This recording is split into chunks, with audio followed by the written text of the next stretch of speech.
Alrighty, guys. So the nurse completed the SA kit, right? And so me and Midnight was talking, and she was texting at the same time we was talking. So I was like, shoot, I wonder, what mental institution your mother might be in, right? And she was like, she didn't really know. So I was like, man, because they have one here, in the hospitals. They put them in a psych ward if they having any issues, because they're not just going to send them off to a mental institution. They have to go through evaluation. And she said, you know what, that would be very interesting to find. So when the next nurse came in, and me and Midnight was talking, and Midnight, asked the nurse, she said, hey, how can I find out if, somebody is in the psych ward? And she said, well, do you have a name? She said, yes. So she gave them her mother's name.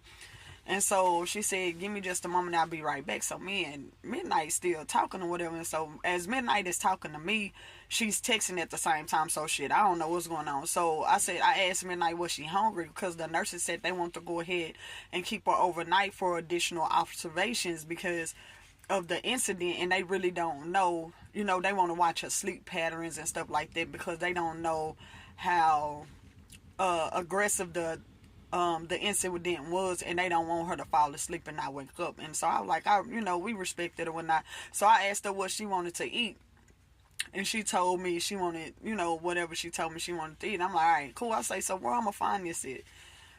She was like, man, I want she wanted some shrimp and grits. And I'm like, where the Sam Houston, I'm gonna find some shrimp and grits. And so she told me where to go.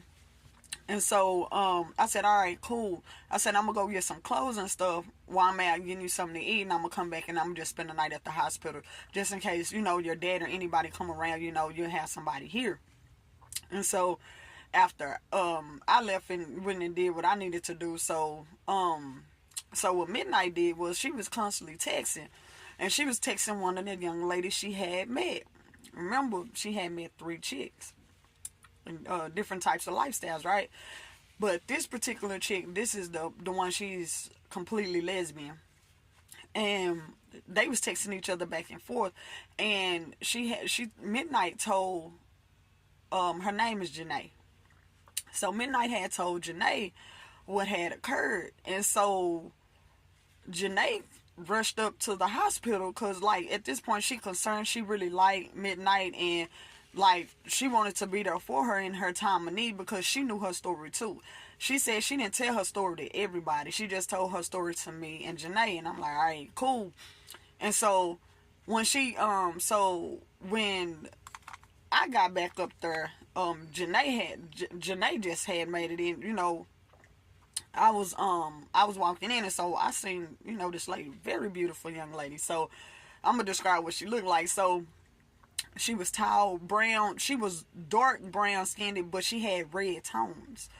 And she had pretty light brown eyes. And her hair was in a messy bun. She had curly hair. She had deep wave curly hair. And she had long, beautiful legs.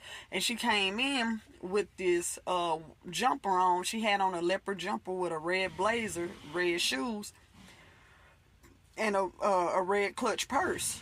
And I was like, well, damn. I say, look at Midnight trying to get her grown lady on. And so the lady introduced herself to me as well.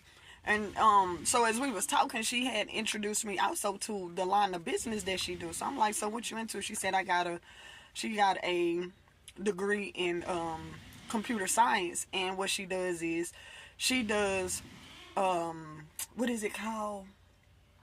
She does coding.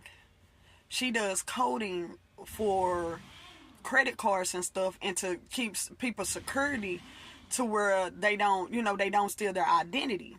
And she say she makes 6 figures. I say, damn, Midnight, where do you find this at? And Midnight over there grinning, and she all excited and stuff. But she started laughing, then she started talking about out because her head was hurt because she was making these facial expressions. So as all 3 of us was sitting there, and and Midnight and her was talking, and the lady was very concerned. So me, I'm watching body language, because y'all, 90% of the stuff that is done is nonverbal. 10% of it is verbal. So I'm watching how this Jayna is taking care of Midnite, making sure she had water if the nurse needed anything. I mean, if Midnite needed anything, Janae was like, nurse, you need to come on in here. She had I like the swag. She keeps herself professional, but she had a little, edge to her. And so as all of us was talking, then a nurse came in and made Midnite aware that her mother was in the psych ward, and we all looked at each other because Janae, at this point, she knew what was going on too, and she was kind of, all of our eyes just kind of got big. And the young girl was like, not the young girl, but Midnite was like, hey, I want to see my mom's. And the nurse was like, well, her dad signed her in, and he put you down as a person of contact. So I'm like, oh shit. I said, okay. I say, well, is there any way that she can come downstairs? And they were like, no, you have to go to her because, and she said the father's name. She said Midnite father's name, put her in her. And then now we all looking at each other like, why would you put her in the psych ward? Because he told her she lost her mind. Or did she really lose her mind? Or did something, happen or whatever? So we don't know. So we all kind of discussing amongst each other like, what really happened to where Midnite mom is in the hospital, in the psych ward. So they kept doing, tests and stuff like that on Midnite or whatnot. And so what we ended up doing was, I was like, all right, cool. So how many people can go up there? And the lady was like, no, only Midnite can go up there because she's on the visitors list. And I said, okay. I say, well, can she go up there right now? She was like, sure, we're going to have the nurse to accompany her. And I was like, okay. So we looked at each other, and Midnite was like, let me go up here and see what's going on with my mom. So I'm like, all right, cool. So, before she left, the other nurse came in that did the SA kit. And they said they have DNA matching a male. And so, and they said the DNA is the same as hers. And I'm like, oh shit. And then they said, we can tell that this has been an incident between you and somebody that you know, a close relative, because the DNAs are identical. I said, oh shit. Me, it is what it is. I'm like, oh shit. So the nurse said, we'll be right back. Right? So I'm like, okay, so evidently might be some more information that needs to be known. So Midnite set up, and she finna get ready to get up to walk down the hall and whatnot. And so the nurse, before the nurse that was accompanying her, she told her to wait. They got some more information for you. So what they did was they called the police officer that came in and did the report on Midnite, and they requested a warrant out for her father's arrest.